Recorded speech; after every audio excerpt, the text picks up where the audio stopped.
Hi friends, ഞാൻ പയ്യോളിക്കാരൻ. MDMA എന്ന മാരക ലഹരി ഒരു വർഷം ഉപയോഗിച്ചാൽ നമ്മുടെ അവസ്ഥ എന്താകും? ലഹരി മരുന്നുകൾ നമ്മുടെ ഈ ശരീരത്തെ എങ്ങനെയാണ് തകർക്കുക എന്ന് നിങ്ങൾക്കറിയാമോ? ഒന്ന് കണ്ടു നോക്കൂ. ആദ്യ ദിവസം തലച്ചോറിൽ വെടിക്കെട്ട് നടന്ന പോലെ നിങ്ങൾക്ക് തോന്നും. ലോകം മുഴുവൻ സന്തോഷമാണ്. ഈ ഊർജ്ജം നമ്മളെ പറപ്പിക്കും, സംശയരോഗം വരും.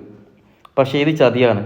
ഒരു മാസം കഴിഞ്ഞ് നോക്കൂ, സന്തോഷം പോയി കടുത്ത വിഷാദവും ഭയവുമാണ് ഉള്ളിൽ. എപ്പോഴും വിറയലും ക്ഷീണവും മാത്രം. നിങ്ങൾ ചിന്താശേഷി പതുക്കെ മങ്ങുകയാണ്.